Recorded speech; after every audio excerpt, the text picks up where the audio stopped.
are here with another episode of Fit for Life Radio, and we got the whole squad, the whole team here, the original Miami Heat. So we have all three. We have LeBron. We're not even gonna say who's who. We play different roles depending on what the game, on the opponent. So, but we do have a LeBron James role, Dwayne Wade role, and a Chris Bosh role. And last week, two of them were injured. So yep. So I was LeBron last week. I just had to take. Yeah, you had to. That's fine. I can. Yeah, I'm cool shoulders. with that. You can be LeBron. Yeah. I kind of want to be Bosh. Is that weird? Well, it's not as much pressure, right? Oh, there's no pressure. He's kind of an. I feel like you're right though. Like even Dwayne Wade has a little more pressure than Chris Bosh, right? Mr. Miami. You're the distributor. Yeah. But Chris Bosh, you just gotta not play bad. Make some plays. And that's it. You just have to not mess up, and you're good. But here's the thing: do you win the championships without him? Probably not. I mean, maybe you can, but that's the thing. It's still an important piece. I'll make your jobs a little easier. So, take some of that heat. I feel bad for the non-sports fans. They don't even know who we're and this talking isn't about. even real general sports. This is deeper than just the Super Bowl. Very specific. Yep. But our sports fans will appreciate it. So, all right. So getting into something everyone will appreciate, we're gonna knock out some questions that we have, some cool common questions. I'm sure a lot of people think about. We get a lot of feedback that everyone loves the quick Q&As. So let's dive right in. What do you got? Dive right in. Real quick before we dive right in. Speaking of sports, what's your where's your Super Bowl prediction? Just the winner. Prediction is Pats. Yeah. Not who I want to win, because it just gets boring. Freaking Patriots are gonna win again. It's like the Yankees. You know what I mean? That's what we're getting. And is it even fun anymore to watch? And I think a lot of us like the underdog story. So I was pulling for the Vikings, being a Vikings fan, you know? I would love to see the Vikings go. Or even the Jags. Let the Jags do something, man. First time it would have been for them. Oh, it would have been so good. But, yeah, Pats, I don't know, man. I was originally hoping for a Pats Saints Super Bowl so we could get that Tom Brady versus Drew Brees matchup, kind of. But I think Tom Brady wins out every time. I'm actually a little worried. I think the Eagles match up pretty good against the Patriots. Well, yeah, but I'm talking Drew Brees to Tom Brady. Oh, right, yeah. I feel like Tom Brady is still Drew Brees is one of the all-time greats, but I feel like Tom Brady is always a step ahead. But honestly, it just comes in a situation like that. It comes down to who has the ball last, almost. So. Yep. But yeah, I'm going for the Patriots because I just can't. The Eagles are a rival with the Redskins. And So, and at this point, the Patriots are such a great thing that will never happen again. It's almost just let's ride it out. Yeah, see where it goes. Maximize the greatness. Yeah. Okay. Yeah, I can see that. About that too, wasn't there? I mean, there's just been this stretch the last 20 years of these greats, kind of unseen greats, the Bulls were in the 90s and the Pats now. When are we ever going to see this type of domination? In football, never. College football? Yeah, college football. So, and you know what? I don't hate the Patriots so much as I am jealous of their fans. And their fans annoy me because they get to experience, you know what I'm saying? They just get to win all the time. Yep. So, but yeah. All right, so we got two Patriots, or we got three. I mean, it's the Pats, and I mean, I would have loved to see Jacksonville go because they've never gone. My Lions, Detroit Lions, they've never gone. So if Jags could have gone, maybe one day. Yeah, you could hope for it. And the Jaguars have the best uniforms. So, dude, I love them. I like their colors; they're dope. So that counts. Nice. They're like the Oregon Ducks of the NFL. Yeah. Or maybe Seattle's the Oregon Ducks of the NFL. Those are pretty good too. Yeah. I mean, honestly, I like the Eagles. The Eagles are kind of. I like their uniforms too. When they have the black with the green. All right. That's the green's a little dull. Yeah.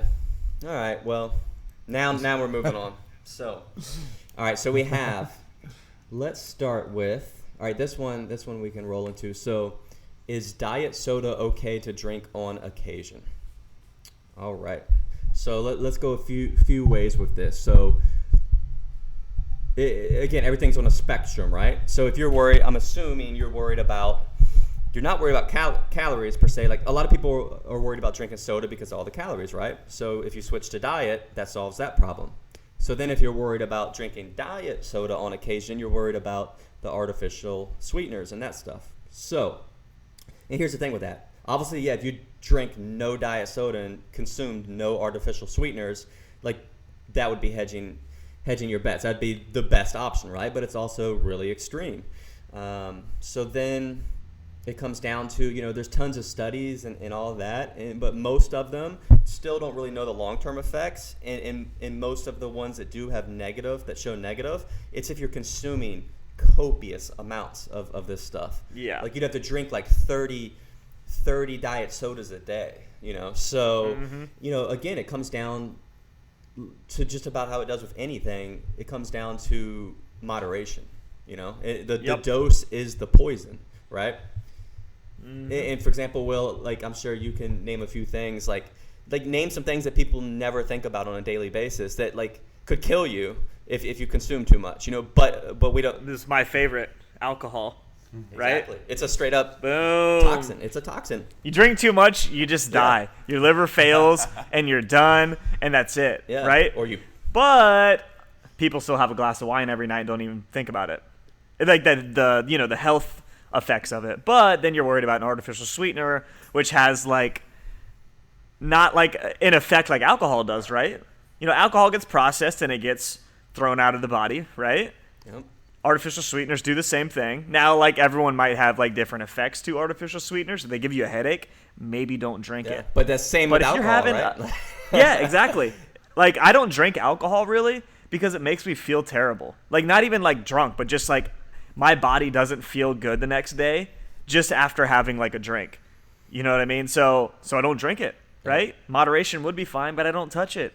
So yeah, like that's an example. Or I'm trying to think of another one. Well, and real quick too, and we're not saying like we're don't drink alcohol, like we're just an example. Like, that's an example where you balance out the pros and cons, like because there is pros like to alcohol, like maybe you feel it helps with your stress, or you have more fun, or you're more you put your guard down a little, right? But yeah, you do, or you just enjoy it. Exactly. So same thing. If you enjoy a diet soda, like you drink a diet soda, right? Yep. And another example is, I mean, you can go to like food, right? If you eat too much food, like lots of bad stuff happens. So you get obese, heart disease, diabetes. Like you can even look at something like we can get more specific and say something like spinach. Spinach is high in oxalates. If you eat too many oxalates, some people can create kidney stones, and you can actually die. You can die from consuming too many oxalates. Like, so if you eat enough spinach, you will die. Another one, water. You drink too much water in a short enough amount of time, hyperhidrosis. You will die, right? So, the dose is the poison is in the dose, right? Yep, and absolutely. You're gonna have your hardcore people, but those are all natural things, but they can still kill you, right? So yeah, anything in too much of a dose is gonna kill you, man. Exactly. So yeah, my take is, and here's the thing, like regularly, I don't like go out of my way to consume artificial sweeteners, but if I don't know, want a diet soda or eat something, I don't know, some snack on the weekend that has it, like I literally give 0% stress about it or worry about it. Yep. So, and truthfully, I think the trade-offs are worth it. Like if you're someone who drinks 12 regular sodas a day and you're wanting to lose weight, like switching to diet soda is better because getting rid of those calories and losing weight, like losing that extra body fat and going, say, from obese to a healthy weight is going to have more proven health benefits than worrying about maybe the possible negative effects of the artificial sweetener. No, absolutely. And I think for a lot of people it's a step, right? Like you're not going to like immediately hit perfect. Like you said, if you're drinking 12, however many regular sodas a day, well, just getting a little bit better for you might be drinking the same amount of diet sodas, right? Yep. And then the next thing that happens, like, all right, well, you cut down on the number of diet sodas you drink over time. And then, like, that's the scale we're talking about where, it's not ideal, but it's better than before, right? So you're moving in the right direction. And for a lot of people, like, that's the move. Like, that is a very positive thing they can do to slowly get better over time. You know, so not expecting perfect, but just, you know, being okay with getting a little bit better. Yeah, and leading off of that, it's not to pick on the question, but is it okay to have diet soda? Well, maybe rephrasing that question to, is this getting me toward my goal? And for some of you, yes, it is. It's your next step. Try it. And for others, I mean, you can answer it. And if you say no, then, you know, trust your gut and don't have it. Yep. But, you know, is it okay, is it not okay, is just, it's too broad, and it brings about a lot of unnecessary guilt. Rephrase the question maybe to something like that. Ben, look at that segue. I'm going to use that to segue into the next question and emphasize, like, dude, that almost is the solution to anything. Like, ask your question in that way. Like, how does, you know, XYZ align with my goals? So with that, the next question we're going to go into is, someone asked, what should be avoided when searching for healthy recipes? For example, would a can of cream of soup in a recipe at dinner be quote unquote cheating? All right, so there's a lot to unpack in this one. So real quick, our answer right off the bat is, well, what's your goal, right? So, because ultimately, you know, whether you know, we want to eat healthy and get the nutrients we need, but beyond us getting enough, like, you don't get an award for like having the most nutrients, right? Like you need some vitamin C, but like, you're not going to be judged on, did you get the most vitamin C, right? Like, so beyond our essential nutrients, like, food is food. Like, it's just calories, it's just energy, right? So what happens a lot of times when people are eating healthy and loading up, they almost use that a little bit as an excuse to just eat a ton of food, right? So when you're picking healthy recipes out, I mean, worrying about, is something cheating or should I take away or add something, comes down to, well, what's your goal? Like, are you trying to lose weight? Then adding calories that are just basically energy calories at that point, it's not going to help. So, but that's not cheating either. Like, you can't look at it as cheating. You need to say, hey, my goal is this, and I'm doing things to achieve this goal. That should feel like winning, not cheating. Yep. You know? Yeah. And not like, I feel like when you ask the question, is it cheating, then you're attaching shame to it. Exactly. You know, if you do have it, rather than just looking at it objectively, like, all right, is this helping me? Is it not? Is this in line with my goals, like you were just saying? And if it is, if you're like maintaining and you're okay and you just like how it tastes, and that's okay. But if you want to get leaner, you have to start. You can't have those just extra calories that aren't nutrient dense, that are really easy to consume and things like that. So it's just something to look at based on where are you going, or where do you want to go. Exactly. And a simple solution. So again, we know we're going to take cheating and like ball that up and throw it out. So really, like, there would be a different answer for two different people. If someone's like trying to build muscle and maybe gain weight, maybe they're a little underweight, then adding a can of cream of soup would be great, because it's just going to be extra calories in kind of a liquid form that are going to like add calories easy to consume to your meal, right? But if you're trying to lose weight, you'd probably be better off going with like a tomato soup or just some kind of broth, right? Because then then you're still getting the effect, but you're not adding calories, right? So and ultimately, when you are picking healthy recipes and your goal is to lose weight, so when it comes down to the first part of the question, what should be avoided when searching for healthy recipes, I would say like added refined food, right? Like oils and liquids, you know, like creams are usually that's just for more flavor, and it's just for more flavor, right? It's food reward. It's to make it taste better. But at some point, there's a trade-off. Like, you want to lose weight, like your food can't taste as good, you know, like. I mean, that's the bottom line. So now you can find like recipes that you enjoy and like that you do enjoy. Like, will you enjoy them as much as the full-fledged versions? Like, no, you know. But that's the way it is. So it's finding that balance. So hopefully, you know, for a lot of y'all, you know, like really drill that in, like what Ben said.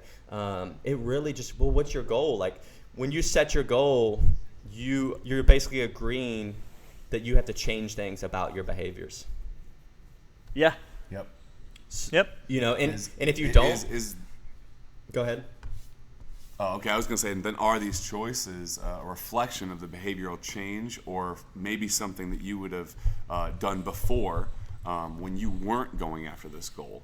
And I think maybe that feeling of cheating comes about when you know this is kind of a step backwards, or this is something I would have done, and so it feels like a cheat if I actually go forward. I think you've answered your question. I mean, again, it's not wrong, and it is a part of all of our goals to, have things that aren't quite on menu all the time for the calorie bumps or just to kind of relax stress-wise. But understanding where you are in your week and how many times you've done this, is this going against, or is this going for the goal that I'm actually going after? Yep. So, on fire. Yeah. On fire. So yeah. So there you go. So really, it's all about. Ultimately, it comes down to adding calories and taking away calories to a certain point. Like people, you kind of want to get. Like for example, we had a client we were working with who uses a lot of olive oil, but her goal is also to lose weight, right? So an olive oil is super healthy. Like it's one of the healthiest things on the planet. But let's step back, right? Olive oil is still a refined food, right? Like it's pressed olives in a nice convenient bottle, in a huge bottle that you can conveniently pour and use, right? Now, what if I told you if you want an olive oil, you had to go climb a tree, pick the olives, press them, and then get it on your food? Would you be using as much oil? Would it be as convenient? So it's understanding, like, you have to understand, like, even though it's super healthy, it still comes down to the portions and, like, is it the best idea? So we were talking about this earlier. You could take a healthy meal, like, hey, let's say a nice little baked chicken thigh with 2 little red potatoes, right? Like a 350-calorie little meal, right? And then you could, without even thinking about it, pour some olive oil on it, which is healthy. You're adding something healthy to the recipe, so it feels good, right? But you could easily, 3 tablespoons would be 600 calories. So you took, which is real easy to coat everything in. And by you're the just way. coating it, and then you're still looking at your plate, and you're like, oh, I have my nice portion of protein, my nice portion of healthy Same carbs. amount of food. Looks like the same amount of food, but really, you just took it from 350 calories to almost 1,000 to like 950, right? Mm-hmm. So now, is that bad? I don't know. What's your goal? What are you trying to do? Yeah, like exactly. Yeah, if you're like, does that fit in? Yeah, if you're 19 years old and you're 130 pounds and you're trying to like make the football team, like that's amazing. You should pour olive oil on everything. Yeah. Or if you're Diego, who is just trying his best to get calories and is sick of eating food, then you got to pour olive oil on everything. Yeah. But if you're not, if you're trying to get leaner, then adding those extra calories that really like don't affect your hunger too much. It's not a whole lot of substance. There's no fiber in it. There's nothing that's going to keep you or make you full like, say, protein or vegetables would. Then it's just so easy to down them. It's literally like you're using it to make your food taste better, right? So it's a condiment. So okay, if your goal is to lose weight, you're not, like, then say, what trade-off can I make? Okay, maybe I shouldn't use olive oil, but you could use mustard or hot sauce, like a condiment that's calorie-free. That's the trade-off. So, and again, it comes down to behaviors. Like a certain behavior gets you to a certain point. So then if you want to go to another point, you just got to find the little behaviors you want to change. And none of them doesn't mean something's good or bad. It's just finding what you want, what you need. Hey, so I got a really weird Twilight Zone Black Mirror thing that you kind of brought on when you said there's no award for the most nutrients that you can get or something. That was pretty funny. So I don't know why I thought this, but like, picture yourself in this world where protein and carbs didn't build muscle, but vitamin C built muscle. like instead of beef and rice, it's oranges and rice, or just start putting that together. I'm just thinking, that would be so weird. How do I got to refuel after a tough workout, and you just, those vitamin C packs? Like, it's like, you're trying to like pound in as much vitamin C as you can, and you're drinking like this orange drink as your protein shake. Yeah. Maybe protein helped you when you were sick or something. Oh, man. I mean, is that a world you'd want to live in? I don't know. You know what? I say no because I like the way I live now. However, if I just grew up in that, that's fine. I'm sure I love oranges and anything with vitamin C, so I guess it'd be all right. But it's funny you say that, Ben. I mean, that's what happens, especially now with like the keto craze and all that. Like, people, you hear, like olive oil is healthy, like monounsaturated fats. Like, your body needs fats. This is all true. Like monounsaturated Completely fats are true. healthy. Yeah. Your body needs fat to do certain processes in the body. But here's the thing, like it only needs like 20, 30 grams, right? Like technically I think it's 20 grams of fats to help for fat soluble vitamins to do their thing. And beyond that, like once you're getting like the protein that you need, your body needs. If you know me, you know I'm always on the run, up early and home late. So having a 3-hour morning routine isn't really in the cards for me. What is in the cards is AG1. It's a fast way to get vitamins and minerals I need to perform. I first gave AG1 a try because I wanted a single solution that helps support my entire body by filling in nutrient gaps and simplifying my morning routine. Since drinking AG1 daily, I've always felt strong and energized and ready to attack the day. Not only does AG1 deliver my daily dose of vitamins, minerals, pre- and probiotics, and more, it's a powerful, healthy habit that's also powerfully simple. It's one scoop mixed in water once a day and every day.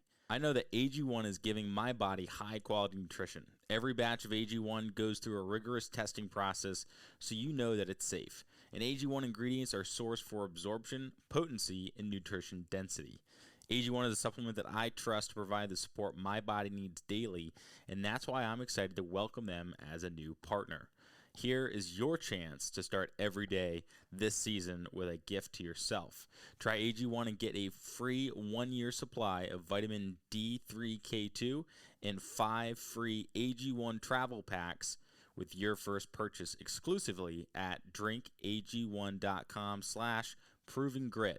That's drinkag1.com/provengrit. Check it out. The fats that your body need, the grams. It's all extra.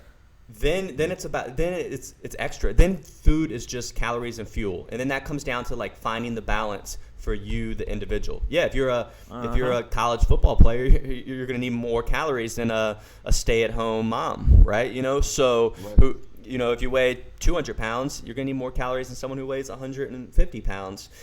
So whether you get those calories from olive oil or bread, like, it's fuel. So it's finding that balance. Now, obviously, like olive oil, if you're going to get some of those extra fuel calories up to a point, has some nutrients, but essentially you only need but so much, right? Like come back to vitamin C. If, say for whatever reason you were like an orange addict and you're like, well, I'm going to eat 40 oranges a day.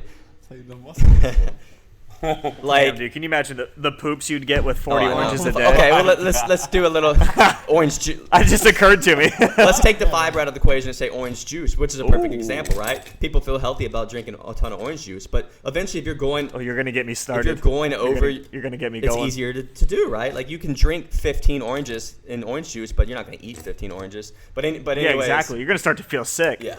but let's go back to the vitamin C. If you're like feeling good because you're like, oh, I'm getting vitamin C. Well, at some point you got enough and you're just consuming extra calories and you're just taking more calories than you need. And that's how you gain weight. Yep. So. Yep. Can we just take a moment? And juice is like oil, right? It's just. Yeah, let's talk about orange juice real quick. Because somebody with a lot of money to make did a really good job of making people think that orange juice is good for you. When in reality, like, you're basically drinking Kool-Aid with a little vitamin C and potassium sprinkled in, right? Yeah. And the fact that, like, people still drink it, especially when they're sick, like, all you're doing is drinking a bunch of sugar that's not good for you when you're sick, that's doing pretty much nothing for you.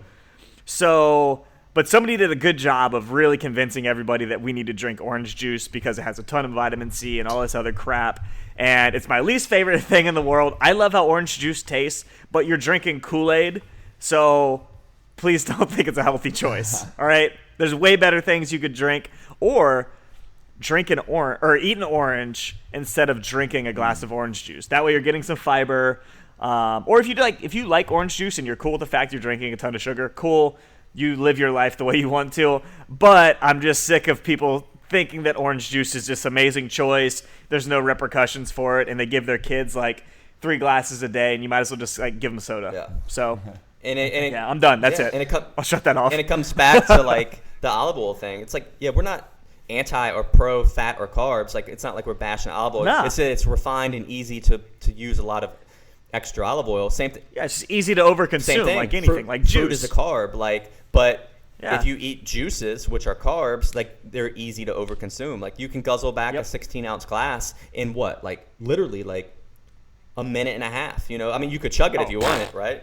Yeah, So, and same thing like olives. Like how many olives can you eat before you get full versus how much olive oil could you consume? Yep, You know, and like that's another good way to look at And it. here's the thing. Both these things are typically in addition to your meal. You know? Like you already have a meal of food, then you're adding like calories and calories of oil, or you're adding a drink. You're not thinking of that as food and calories. You're like, oh, this is a beverage with my meal. So Yeah. not a good place to be. Nope. So here's so essentially, go eat an orange or buy some olives. and eat them that way. You know, another perfect example for people who kind of overdo nuts is like buy the nuts in the shell, and then see. Oh, wait a second! All of a sudden, And then do that do you work. think it's natural to like just eat bags of almonds, like just grabbing them one at a time? Have you ever seen an almond like have cracked an almond shell? Like one almond, the work it takes to get one almond. Dude, then like you end up eating like 6 Yeah, and you're- because like you got to crack them, which is how they should be consumed if you are consuming them, right? Like a couple, not 35 almonds, which is like 500 calories. And I have no idea if that's right or not, but I'm just Mother throwing a Nature number out there. knows. Mother Nature just knows. Oh yeah. I honestly don't remember what the question was, but I'm pretty sure we answered it with a lot of like extraneous detail and a rant. There So we go. And rant. Let's move on. You know what? Let's zen. Clean slate. Let's zen it out a little bit. Everybody take a nice deep breath. In through your nose. put your phones away. With that being said, look at these segues today. Damn, We're we're gonna on it. move into the last question we're gonna deal with. It's gonna be Deal with. where'd it go? It is the best way to be more mindful or stress less. I think let's hand this to the Zen master, Yeah. I mean, Shaman Ben. I mean, and I guess that could be taken in a few different ways. Stressless, just in general, is kind of how we'll go forward with it. And maybe we can come off with some tangents or rants to help us out. But How about you break day to break day. it, because it's almost like two things, right? Best way to be more mindful or stress less. stressless, yes, that Two-parter. And That's a really, great one idea. leads to the other, right? Yep. It does. Yeah, so I mean, how to be mindful, that is controlling your mind, not just being a victim of your own emotion and thought processes that you have, but just to be able to be mindful, in control. Present. The best way to get better at that is to practice it. So meditation is the practice of being mindful, learning how to let thoughts come and go and without attaching too many feeling tones to them or letting them pull you and hook you, but just letting the thoughts be what they are and letting them pass. Spending time doing that and practicing that technique, like through meditation, can just make you better, make you more mindful. In the middle of a crazy situation, it's a lot harder to just out of nowhere control the mind, realize I have nothing to be afraid of here, or I do know what's going on, or whatever it is that you're stressing or fearing. But practicing that in the silence of your own home or maybe on the way somewhere can really, it's just like any skill. You just get better at it, and will translate to okay, this is a more stressful situation, or this is a more difficult situation. I don't know how to feel, or my thoughts are going so fast that I'm not sure what's going on. To be able to take those breaths and to just kind of remember the important things. Remember when the thoughts come that they don't have to be entertained or they don't have to pull us, but we attribute our own kind of thoughts on those and controls on those. So practice it. Yeah. Being more mindful is meditating. So you're telling me it's like working out, It's exactly and you got to like working practice. out. You got to work out your mindfulness. Train it. It is a skill. It is absolutely. And one that I think, within the question, best way to be more mindful or stress less. So ultimately, I think being more mindful and more present helps you stress less, because what do we stress about the most, right? Like when we're sitting around being stressed, it's about something that might happen in the future, right? Yep. Which means you're not being mindful and present. You know, you're thinking and worried about the future. Yep. And that's where meditation is like a great thing to practice, because the whole point of meditation is just to like be in the present moment, like focus on your breathing. It's just to be. So Ooh. if you dig into it more, I gotta go. like you get into these states of flow, you know, like when you're playing a sport and it's like you're just acting and performing and doing without thinking. You're just doing, you man. get in that zone like that's being super present and mindful. Yep. I mean, I'm sure y'all have experienced it like with your job, right? Like, you know, when you're coaching and sometimes you're maybe for whatever reason you got something on your mind, like you're not at your best, right? But then you have those times where you go through a class and it's like you're in the zone, you're not thinking. Oh, dude. You're on. All your jokes are hitting. Oh yeah, dude. See, those are the days, and it's like, but then you get done at the end of the day, you're like, holy shit, it's already time to leave, and like time seems to go a lot faster. You feel like I can remember everything I did, but I feel like I had no like extraneous like outside thoughts. You know what I mean? It was literally just like person to person. All the jokes were hitting, just everything was going right, and like those are the days where I like thought about nothing else. Like there was nothing on my mind but what I was doing in the moment. Like I think yesterday and what's today, Thursday? Yesterday and one day last week, like good examples of it. Like everything was hitting, it was nice and busy. Just coaching it up. Every time a class ended, I'm like, holy crap, like we're already done? You know, like, and that happens when you're in the moment, not checking your phone, and I'll be the first one to admit that I am terrible about that just through my whole day. But yeah, like definitely happens, and they're really good days when they do happen. Yeah, and to play off of it, we were talking a little beforehand, you know, with Ben. Like Ben's the best person I know at, I guess, being mindful in that. For example, like I have a problem too. If I'm near my phone, I'm always checking it and everything, right? And you can text Ben and not get a response for like 3 hours, which means or a whole day, or longer. Which either means it depends. He's really good at it. Depends on how mindful he's being at the time, or he's just ignoring me. But yeah, which is okay. You know, you're allowed to do that, I guess. He mentioned, and again, it's like this. We've talked about this before, like your environment and like giving yourself a chance. He mentioned, oh well, if I'm charging my phone, it will be upstairs in the bedroom charging, and he'll be downstairs, right? Whereas like that's a perfect example. If your phone's within arm's reach from you, like you're probably gonna check it, right? But if it's upstairs in another room, like the odds of you checking it are like a lot less, you know? Yeah, it's true. I don't think willpower wise, I don't think that I'm any better at that. But definitely, and I actually want to lead that into the second half of the question too about being stressed less.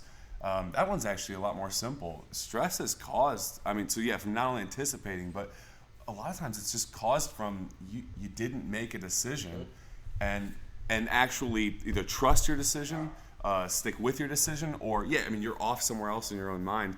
But it's really, stress is when you want something, but you didn't decide to do it, or you suffer because you don't have whatever it is that you were after. So the question then becomes, well, could I have gotten that? Or are there any other decisions I could have made to basically get closer to whatever it is that I want? You know what? There's a lot of things you can't control. Yep. And that right there is a huge cause of stressors. The people who spend time thinking about all the things they can't control, wishing they have the things that they can't get, that's what causes a lot of the stress that people go through. That literally, it's a dead end. You cannot spend time thinking about things you can't control. Gary just posted an awesome list. I think it was like 15 different items. It was good. Of things you that was a can good post, control. man. I'm telling you right now, if you simply just took away from this podcast that I'm going to focus on the things that I can control, make decisions to influence the things that I can control, and then let go of the things that I can't control, you have achieved your stresslessness that you're looking for. Yeah. Identifying what those things are in the midst of it is difficult, but honestly, through meditation and being mindful, you're a lot more likely to catch, I'm really upset about this, but oh, that's right, I can't control the fact that it's cold outside or that it's raining or whatever. That's something that we all kind of have to live with. So while I am upset about it, knowing that I can't do anything about it might lead you a little bit closer to acceptance. And then focusing on, well, thank God, at least I'm inside, right now. And then going about your day. It's really a mindset change of understanding, like I can make a decision to go after something I can't control. That's where you want to spend your energy, because you will feel very good when you make a good decision. Where something you can't control, nothing you can change about there's something you can't change about your environment, don't be mad about it. Instead, accept where you're at and what you're doing, and then, focus on the things that you can influence. I feel like we need to get Ben to publish a book. But then he would have to write. Yeah. You know what? If he wants to dictate it, I'll write it. Get one of those. Kind of like how celebrities do it. Yep. I'll just have a little tape recorder on me at all times and just take all his little bits and then organize them in a book. Yeah. And you know what? So that was a lot. So action steps for that. What could somebody do today, right now, when they get home from work, whatever, to impact this? So I guess action step, easiest thing would be to wait to get triggered. We're all going to get triggered at some point today. And then when you get triggered, this is the hardest part, but start learning how to kind of do that self-reflection during that triggering. So, I'm upset. Actually ask yourself, okay, what is the cause of why am I getting mad? Well, it's this. Next question, is that something I can control? Is there anything I can do right now, reasonably, to influence this situation or problem or whatever it is in a positive way? Somebody at work may be really mad. Okay, nothing you can do about it right now. My spouse is pissing me off right now. Is there some? Well, actually, I could actually have a discussion right now, or I could do this. You have to make that clear. Otherwise, you're going to drown in your own stress and confusion and wonder, and end up kind of mad at yourself the whole time, even though there may have been nothing you could have done about it. And that waste of energy is the thing that takes away from your gym experience the next time you come in the morning.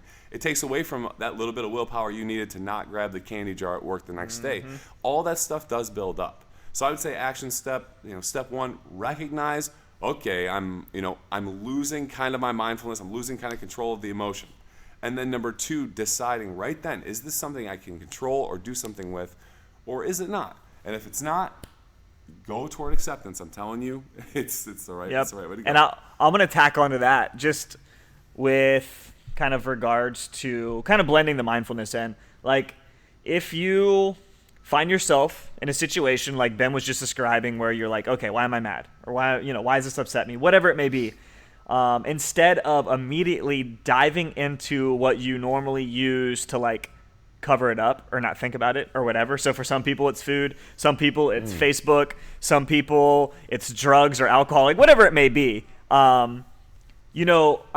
Just ask yourself the question before you dive into your immediate response of I'm stressed, I need a glass of wine. And I'm not saying that you shouldn't drink or you shouldn't, eat food, but just know, instead of just piling that on and making yourself feel good in the moment and then burying the problem, face it a little bit. Don't bury yourself in your phone. And, I know we all do it. And, like I said, I'm extremely guilty of this. But, take a second, take a step back, process it. Because that's a lot of times where a lot of stress and anxiety comes from, is not processing like you're supposed to. You're allowed to feel an emotion. You're allowed to be upset. It's okay to go through it. It's okay, to not immediately feel good right afterwards. It's part of being a human being. But yeah, so before you just dive in and realize, what do you do when you're stressed? What do you immediately reach for? Is it food? Do you immediately go get, a donut? Or do you immediately go for a glass of wine? Or do you play a computer game? Or do you just dig into your phone and just spend 4 hours on Facebook? to avoid like facing what's going on. So that's part of it too, is like don't just immediately shoot for that escape, because those times that you're continuously escaping, like those problems, they add up. So, just face it a little bit more and don't be so, distracted from, your ordinary life. That's awesome. And over time, that does get easier. You can break a cycle. Like Will was saying, if you go for food every single time, like that's the cycle. You don't process. You go for food. He's right. It leads to that crash. Even if you literally took 2 seconds to process, and then I failed this other time. You've broken the cycle. And when you break a cycle like that, you've basically you made the God bleed, right? Like you're going to be able to influence that. Next time will be a little bit easier. Time after that, you'll be able to actually process enough. And one day, maybe you don't actually need to grab that food because you'll have found a new way to self-manage. There is hope. Mm-hmm. There's hope. Mm-hmm. And some easy replacements are for kind of stress relief, like instead of eating or doing lines of heroin. Do you do lines of heroin? You don't do lines of heroin. Nah, Jesus. Do lines of coke. I guess you could do lines of heroin. I wouldn't do that. I don't think I'm sure people have done it, but I think you smoke it or you shoot it, right? Heroin. It's just not. Yeah, it's you not know what? I saw Pablo. Yeah. I was thinking. I don't know what I was thinking. I saw Pablo Escobar's special last night, so I had all the drugs mixed up in my mind. You had cocaine on the mind. That's what it is. So instead of that, you could call a friend. You could take a bath. Ooh. You could go for a walk. You could listen to music. Those are the ones that I would prefer, and they're all simple, right? So yep. So yeah, and again, it takes practice. Like you may then like resort to food right away after another bad day at work, but just say no. Like I'm going to replace this with throwing on headphones and listening to John Mayer or whatever, and then each time that happens, you. Not saying that I do that, but just as good as chocolate. Just as good. John Mayer was an example. Okay. But milk chocolate for your ears. But yeah, you just slowly replace that habit with another one. So, no chocolate for your ears. After this podcast, I'm gonna throw on some John Mayer and shoot some heroin. Try it out. I bet you are. Jesus, that got heavy real quick. I was thinking about just going and getting some food, but if you're buy them, if you're gonna go that deep, damn. and then go for a walk. Right? Yeah, there you go. I'm starting to wonder if anyone should listen to our advice. I don't think they should. Do we even know what we're talking about? Oh my gosh. Let's leave it at that. Let's let people stew on it. I was gonna say. Yeah. I was gonna play my song, but it was John Mayer, so we'll save it for this week. Yeah, maybe just let them stew on what we said. Pull up some Your Body is a Wonderland. Yeah. So here, I want to summarize the takeaways for today because we were all over the place. Takeaways for today: when you are looking for recipes, 1, check your goals. What do I want to do? But just knowing that it's easy to add a lot of calories with processed things like oils and juices and whatnot. So just keeping those in check. Be a little more mindful. Process your emotions a little better. Don't avoid things by just diving into an activity that makes you feel good in the moment or just keeps your mind away from what you're doing. So just practice checking in with yourself and just being aware of where you're at and kind of living in the moment rather than stressing about what you can and can't do and all that. There we go. All right. I think it's let's sign off. Check it out. And if you are you always hit us up, through our Instagram or email. If you live in the coastal Virginia area, you can check us out at our gym. The website's coastalfitnessva.com. Or if you're interested in any kind of online nutrition coaching or anything like that, my website, GaryDeagle.com. You can hit me up there. My email's on there. And we like getting questions and everyone giving us feedback. So let us know. Just remember, there's no such thing as a real world. Just a lie. You got to rise above. Look at you. Oh, I know. The listeners know. You don't have to tell them. I hope they do. They know. Oh my God. All right. Signing off. See you. Bye.